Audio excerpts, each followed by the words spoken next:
Welcome to Pseudopod, the weekly horror podcast. We will show you fear in a handful of syllables. Go forward at your own risk. Pseudopod, episode 779, October 15th, 2021. This week's story, Trowel, Brush, Bone by Audrey R. Hollis. A quick word before we continue. This week's story, and in particular this week's outro, resonate with and discuss a couple of news stories which our UK listeners will be familiar with, and which are pretty distressing. If issues of discrimination against women and abuse of all sorts are ones you are not comfortable listening to, this is not an episode for you. And I mean that with absolute respect to everyone involved in the production of it. We would all much rather have you entertainingly frightened than genuinely traumatized by one of our episodes. So please, if you think this one isn't for you, we don't take it personally. Step away and we'll see you next time. This story comes to us from Audrey R. Hollis and was originally published in the Iron Horse Literary Review in January of this year, that being 2021. Audrey R. Hollis is an MFA candidate at Purdue University and alumni of Clarion 2018. Her fiction has appeared in Lady Churchill's Rosebud Wristlet, Strange Horizons, and Catapult, among other places. She was a winner of the AWP Intro Journals Award and a Neal Award for Creative Writing. She lives in Lafayette, Indiana, with her spouse and cat. You can follow her on Twitter at Audrey R. Hollis. Your reader for this week is Iba Amankas. So, get ready, because as I said at the top of the episode, more so even than usual, we have a story for you. And we promise you, it's true.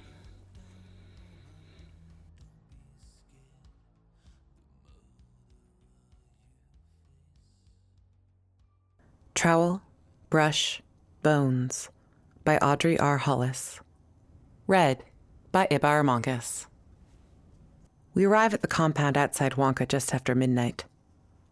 We are tired and hungry and altitude sick and irritated by the spotty signal. We keep refreshing our phones, which had guaranteed service, even in the mountains. We pile our things on our beds, claiming the top bunk, claiming the bottom bunk, claiming the place by the window. One of us shuts the door. One of us puts her bag on the bed and asks, "Have we heard?" We have not heard. We have heard and hoped it was not true. We have been hearing for years, but those sorts of rumors go around about every professor, and anyway, our boyfriend likes him. We have heard, but we need the credits. We have heard. We know the girl, one of the girls, but we are going to be so careful. We are going to discuss it more, but Dr. Price is already here. He's tall, handsome. He has a nose so oddly and perfectly formed that you can't take your eyes off it. A silver fox. We can picture him stealing from hen houses. We are doubly resolved, half as resolved, to be careful. He welcomes us each by name. There are so few of us, compared to our science classes of hundreds. We chose this class for the small size, for the one-on-one interaction, for future letters of recommendation. He introduces Josh, the graduate student, a hand on his shoulder. They have worked together all year. He is judging Josh's thesis. He is so proud. "He's here to make sure I behave," the doctor says, and winks. We laugh, but not because we think it is funny. Some of us are nervous. Others are exasperated. Others don't want to be the only ones not laughing. Our first stop the next day is unscheduled. A point of interest on the way to the site. The professor has not yet joined us. We are piling out of the bus, all long legs and puffy sweatshirts and battered tennis shoes, stirring up the dust which coats the field of bones. We are jet-lagged, hungry, desperate for air. We are half a continent away from our university in New England, and further, in most cases, from home. Josh is older than us, scruffy, a man who must have invested in his Indiana Jones wardrobe the minute he was accepted to graduate school. He has a wonderful surprise for us, he says, on the bus. We are so lucky. We cluster at the edge of the graveyard. The ground has been mauled, torn up, strewn with bones that lay in white shards amidst clumps of dirt. These are not the bones of our university classes. They are not to be photographed and catalogued and carefully tagged and bagged and stored. Looters, Josh explains with a world-weary hand wave. They often get here before us. He plucks a skull from the dirt, small and nearly intact. It fits into the palm of his hand. Who would like to find the jawbone? We are restless, bored, hungry for extra credit. We are looking amid the dark clumps for flashes of white. We are stepping carefully. We are disregarding femurs and finger bones. Something, somewhere, snaps. There's more to find for anyone willing to dig, but of course, Josh says, trailing off with a shrug. We understand the warning. We do not have a permit to be here. We will not take pictures. We will not tell our friends. We spread out. We are in a field of bright colors, turquoise and coral and ochre. We are looking for a very, very small jaw. Josh is still talking. He is saying that the small skull was buried with ceremony once, before people came, before they messed it up, before they raided the graves, and meanwhile, we searched the ground, leaving footprints, snapping bones. One bumpy bus ride later, across a scarily steep dry stream bed and halfway up the mountain, we halt by a gray-brown peak that looks exactly like the expanse of gray-brown peaks to either side of it. Dr. Price stands at the top of the peak, like he is personally examining all that lies below. The sun is nearly at its height. Even under our floppy hats, our faces have begun to heat. The air is thin up here, even thinner than it was in Lima, and the peaks and valleys spread out before us, as dead and clear as an aerial map. Dr. Price lifts his hands to the landscape. The wind seems intent on stealing his words, but nonetheless, he begins his oral overview of the history of the people who once lived here. Josh keeps inserting comments, trying to steer the lecture towards the field of his research. At last, the sun reaches its peak. Dr. Price hands out shot glasses, filling them from a flask. We'll give them something, he says. We cannot just take. Dr. Price lifts his shot glass towards the sun and then pours it onto the ground. Hitting, the liquid seems to almost smoke. After a moment of hesitation, we do the same. 14 shots hitting the soil, one after another. Later, when the lights have grown dim, Dr. Price will tell us of the spirits he placated, the witches that used to live on this mountain. They filled the sky when they flew, like bats emerging from a cave, turning the twilight to darkness. Their covens could blot out the sun. The last group who didn't placate them didn't all come back, Dr. Price says. They only found their trowels. He lowers his voice, and we all lean in, eyes wide in the lantern light. We are frightened. We are tingly. We are imagining ourselves as witches, endlessly powerful, casually terrifying. There was only one box left, he continues. It was sitting in the center of this room, just where you're sitting. And when they went to open it, they peeled back the cardboard, and the witches came out. He raises his voice on the last word, almost shouting, and starts forward, grabbing one of us by the shoulders. We all jump back with little screams, and Dr. Price and Josh erupt into laughter. But he still has one of us, and we wait for him to let go. We wait for him to let go. The glamour of archaeology is calculated to hide the discipline's tediousness. While Dr. Price lectures, we watch Josh divide our area into squares, sectioned off by white thread. Each section will be photographed and hand-drawn in our dusty notebooks before we dig even an inch into the soil. Everything we remove will be sieved by local workers to ensure nothing is overlooked. Then, the process will begin again. 90% of every site is just plain dirt, Dr. Price warns us. Still, we hope. Dr. Price sets up his own square in the central and most promising location, while Josh supervises. We are each assigned a section. Dr. Price points out the slight color differential outside the partitioned area, the strip of decay where once there was wood. Straight lines speak of inhabitation. We are digging, we assume, inside a house or family compound, a living area, 1,000 years uninhabited. We each have a trowel.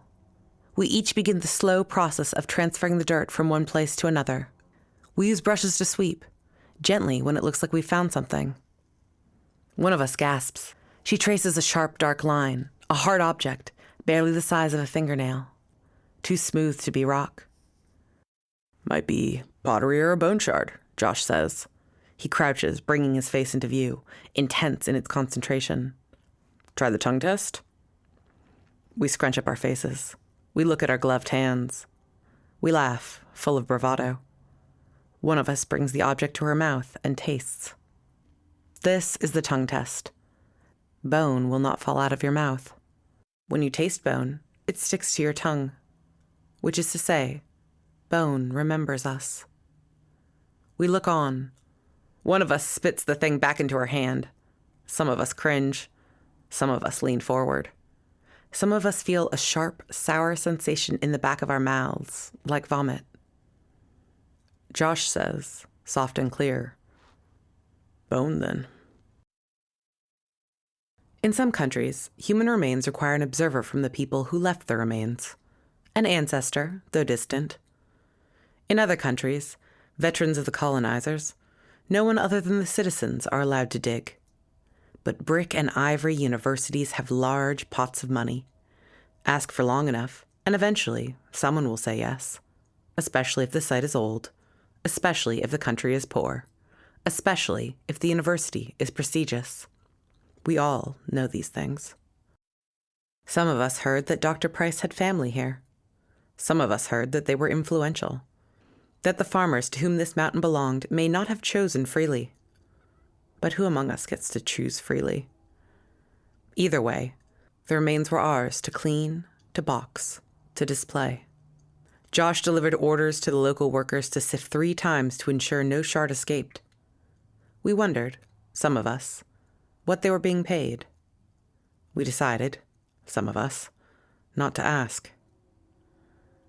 What does it mean, Dr. Price says, when remains are found inside a living area? Protection, one of us guesses, though we do not specify if it is for the bones or for the family. Closeness, another asks. Veneration, one of us says, quiet and sure. We have buried our pets in our backyards, our relatives in the graveyard. We have ashes on our mantles, have scattered ashes into the sea. We are comfortable, uncomfortable, unfamiliar with the idea of the dead inside our houses. Dr. Price nods. There will be a lecture later. For now, we dig. We return to the compound that night exhausted. We flop into bed. We don't stay awake long. We stay awake hours looking at the stars. We've never seen stars like these before. We haven't seen stars like these since we moved to the city. We get caught up looking at the Milky Way. We, all of us, miss home. The compound comes with a dog. He is unfriendly but resigned to our presence. He lives outside and has declined every scrap, every pet, and every high-pitched compliment, even from those of us who are most persistent. The compound has high walls of packed mortar, topped with shards of broken glass. We brought guidebooks and talked to friends and Googled the area and inquired with our families. We are still not quite sure what the school is protecting us from, unless it is the fact that we have money, or that we are young, or that us, mostly American girls, have a reputation in other countries. Unless they fear what it is we might do. Unless it is the fact that if they lose even one of us, there will be a lawsuit. Nobody can enter the compound. We are not allowed outside after sunset. We are not allowed to go anywhere alone. The only private place is the shower, which does not have any hot water. When we heard privation, we thought of camping, not confinement. The program has assured us that we will go into town on the weekends, but Dr. Price has said that we are busy. Our phones still do not work. They have only intermittent signal. We are messaging. We are here. We are safe. Here is a picture. After hours pass, these messages might go through. Some of us have family in Lima, but they are not allowed to visit us on site. Some of us speak the language, but we have nobody to speak it to.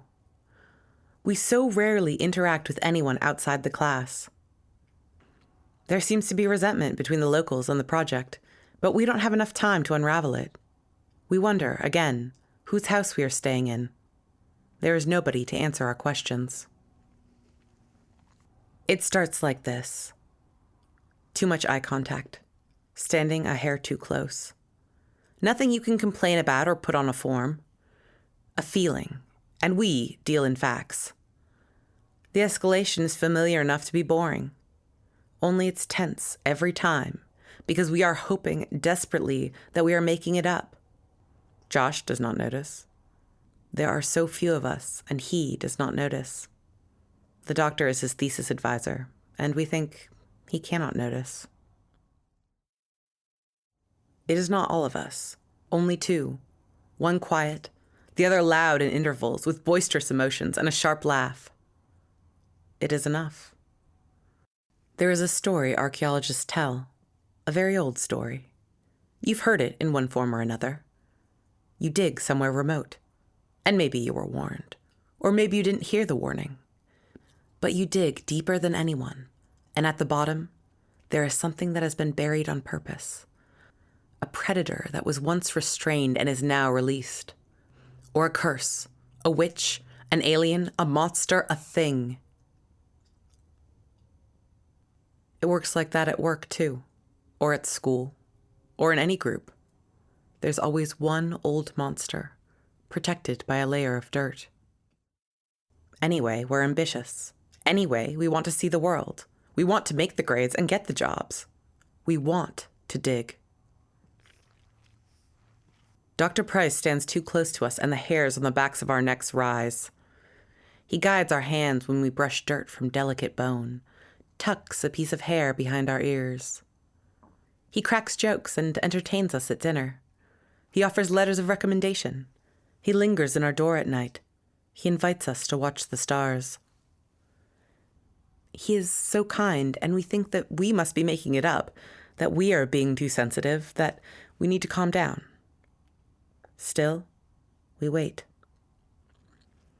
Dirt recedes inch by inch.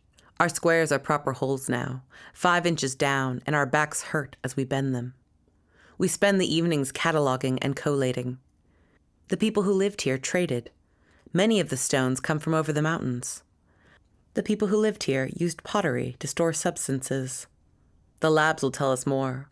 Will perhaps detect traces of oils, the remains of wine or fermented liquor. If we were to return to the project next year, we would know so much more.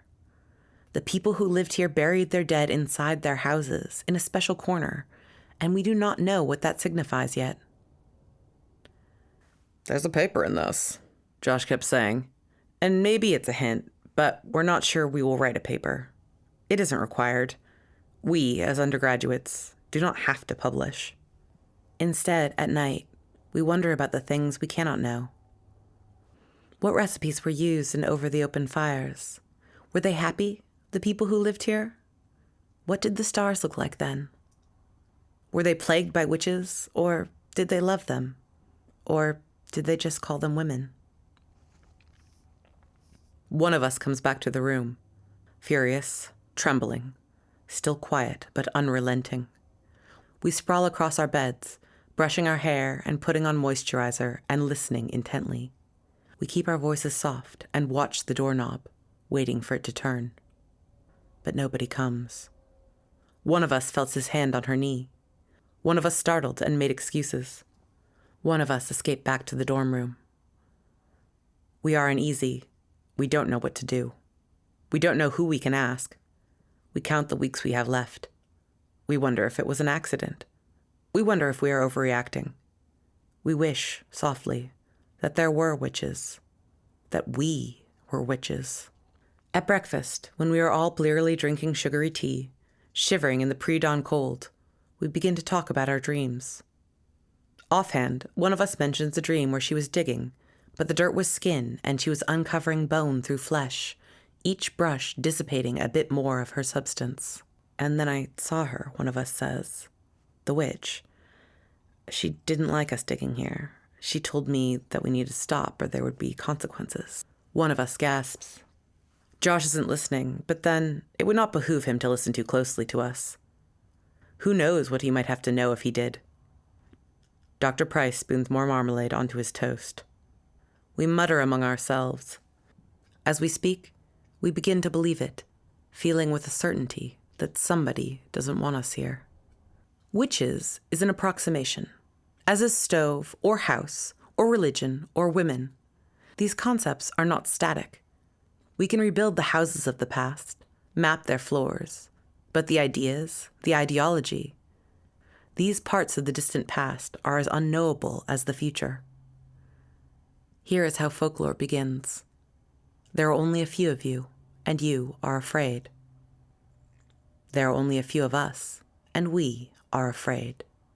And when we are unobserved, we talk to each other. We do not sleep enough. We are always exhausted, always together, always seeing things. We wish for intercession. Our plots grow deeper until we must squat in them to uncover bits of dirt. When the course ends, we will fill the holes in with the backfill to protect the history that is yet to be uncovered. The paradox of archaeology, Dr. Price says, one morning before we begin, is that excavation destroys the historical record. All archaeological information comes from context. To dig is to destroy that context, to jumble things out of their natural order. We nod. Each of us has a secret litany of destroyed history. Troy was annihilated by a man who dug straight through the city while looking for it. We think the Maya codices, the city of Chang'an, Boschan Castle, the Great Dam of Marib. And we know that in the future, they will have better tools. Tools that will record more, that will be able to find more. So why do we dig? To develop those tools? One of us says. He nods. We try to only take a part of each site, to leave it for those in the future who will know better than us. In the meantime, we record all that we can and hope it is enough.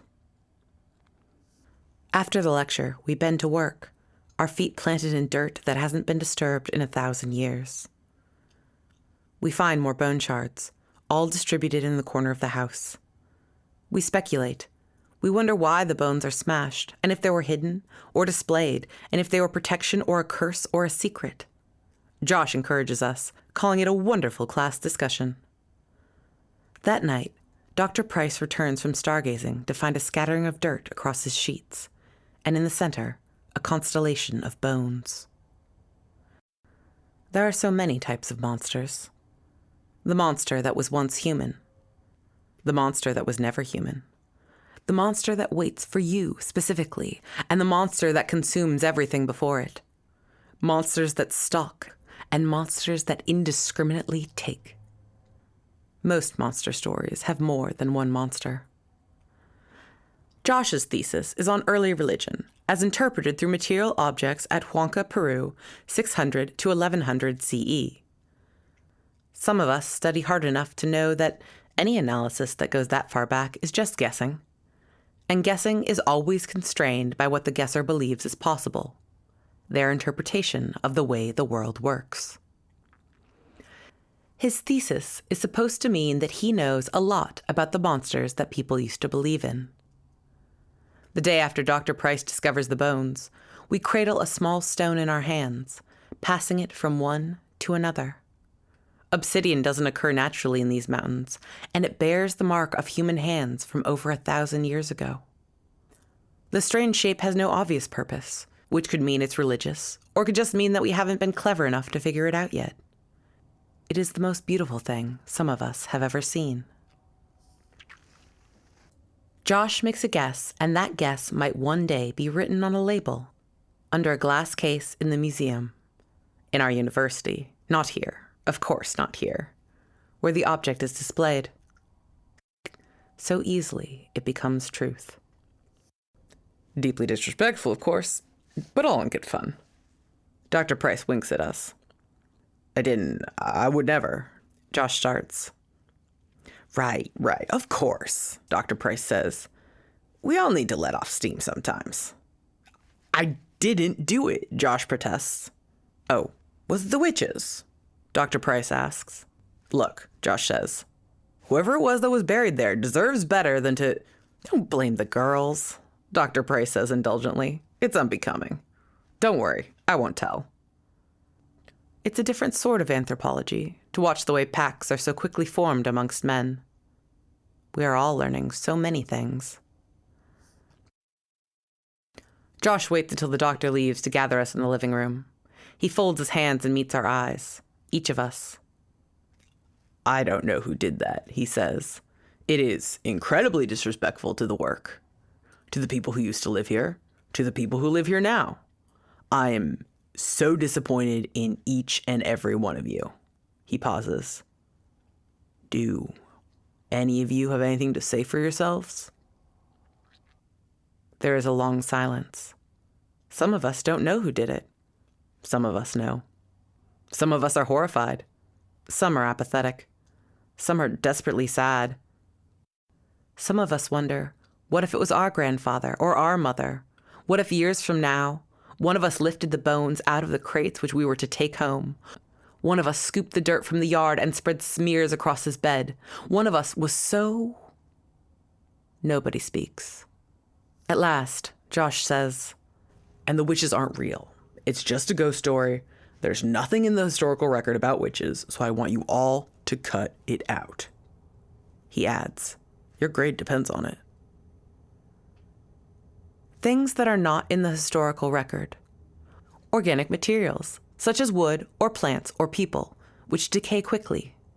Stories which do not support existing power structures. Objects in moist or oxygen-rich environments. Languages of the people who have lost wars. Pillow talk, secrets, structures made of animal hide or other ephemeral materials.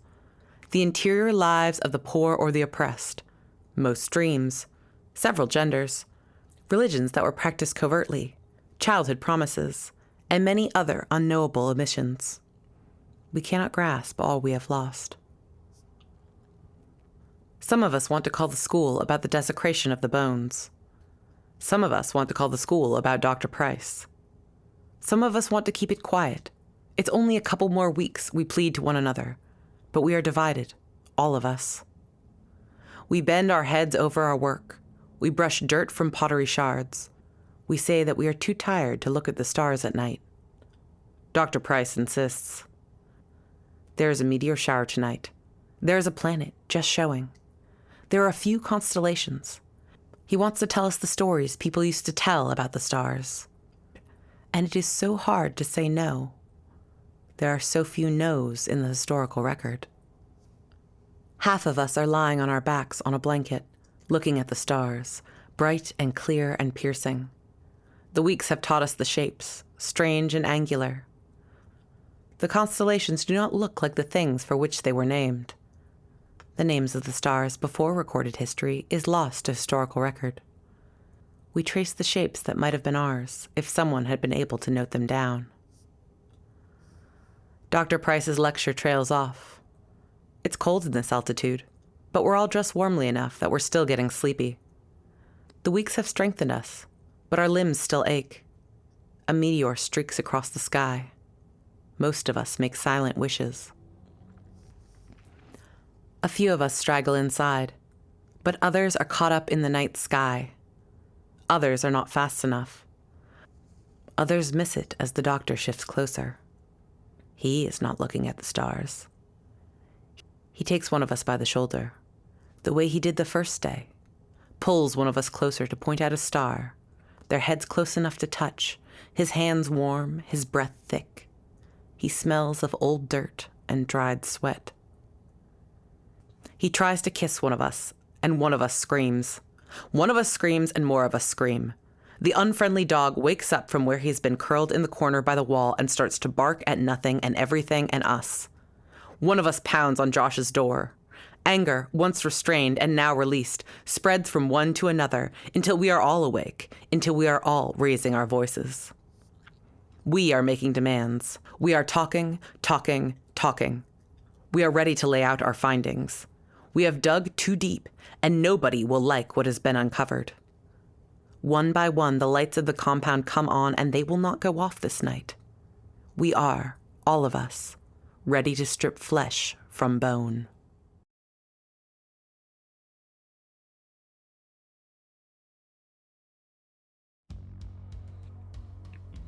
Normally, my process when I write an end cap is I'll read the story and I'll make notes about what jumps out at me. Normally it's 2 or 3 really good lines.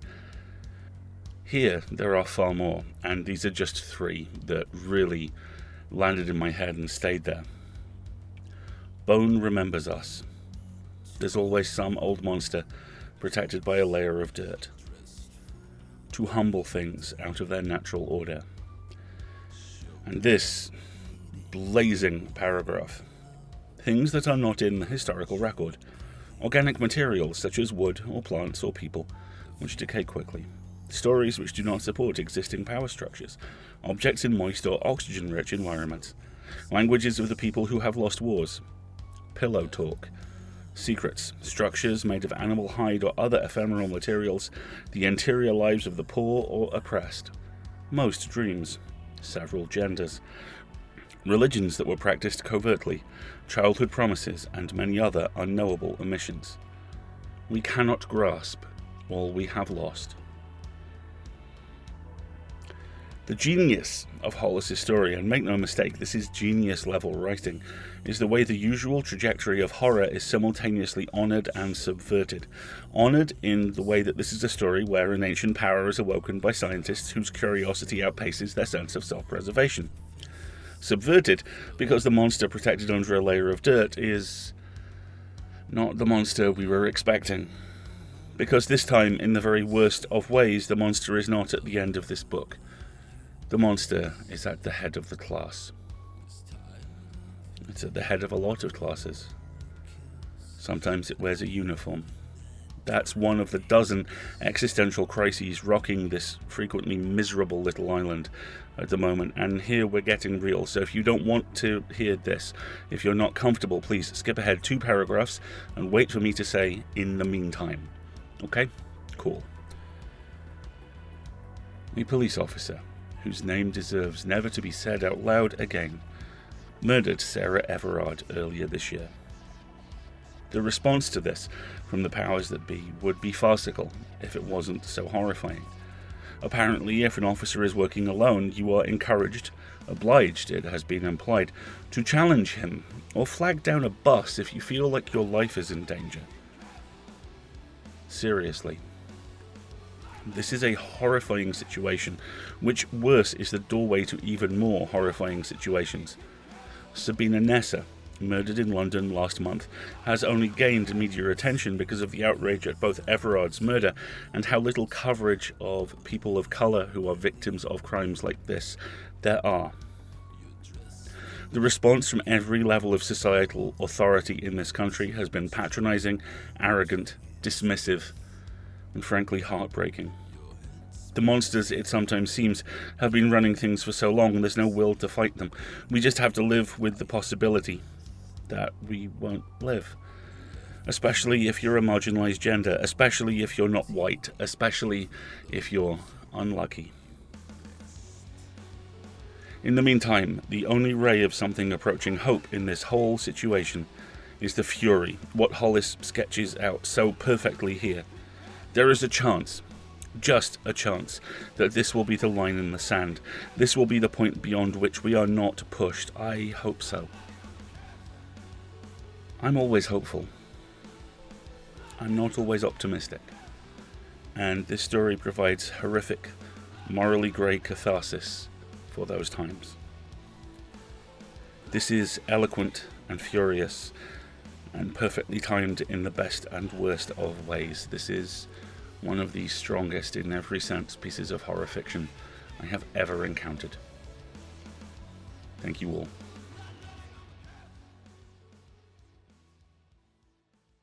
The Annual Migration of Clouds is a cli-fi post-apocalyptic novella by author, escape artists staff member, and all-around superhuman Premi Mohammed. It takes place in the distant future, after the climate crisis has entirely disrupted life as we know it, and a mysterious, mind-controlling fungus has wormed its way through the scattered population. The story focuses on a choice that must be made by Reed, a young woman who carries this parasite. Reed has been given a chance to move far away, to study in one of the few communities sustained by pre-disaster technology. But her mother is ill, and in a world where the planting season is planned down to the minute, Every body counts. It's not easy for her to leave her loved ones behind, so to set her family up for life, Reed decides to take part in a foolhardy and dangerous mission. To accomplish this task, she must ask others to put great trust in her, but she can't easily separate her thoughts from the parasite's will, making it difficult for her to even trust herself. If you're not familiar with Premi Mohammed, you're about to be. Premi is an Indo-Caribbean scientist and author based in Edmonton, Alberta, where this book is set, and a rising star in speculative fiction. Premi is a biologist and works in the field of climate science, so the depiction of Reed's parasitic passengers is eerily plausible. The climate disaster scenarios in the book, too, are grounded in modern-day research, predicting an all-too-likely future. And yet, there's still hope here. Rather than doubling down on the hardships of life after technology, as so many gritty apocalyptic novels of the past have done, the focus here is on connection, on friendship, on the things that bind us together. It shows the world moving forward after terrible hardships, including natural disaster and plague, and reflects upon the importance of community, our duty to take care of one another, and our collective ability to get through difficult times. In other words, it is exactly the sort of book we need right now. We're now paying associate editors, who are slush readers and the first line of contact for every magazine and author. They are the unsung heroes of the industry. It's about time we sung them. We're currently paying all 4 shows associate editors at a reduced rate because we aren't quite at the target donation yet, but it was time to get this done. So we still need your help, especially as, well, people who donate pay for literally everything. Staff pay, stories, tech, server costs, all of it. So we need your help, just like we always do. If you can, please either donate time or money. For time, it's easy. Did you like the story? Then talk about it on social media, leave a review. Anything like that helps like you would not believe. Money, literally the only thing that helps more. You can subscribe and get free audio goodies galore from as little as $5 a month through either Patreon or PayPal. And if you have Amazon Prime, with 5 minutes, you can support us with $5 a month for free. It's a little fiddly, but go to escapeartists.net/Twitch, and we'll have a walkthrough that will help you out. Join us next week with Scott in the hot seat, Marty running the decks, and Luciano Morano providing a story called Flickering Dusk of the Video God. Then, as now, we will be a production of Escape Artists Incorporated and released under a Creative Commons Attribution Non-Commercial No Derivatives license. Our closing quote this week comes from the film Promising Young Woman. Sometimes gentlemen are the worst. We'll see you next week, folks.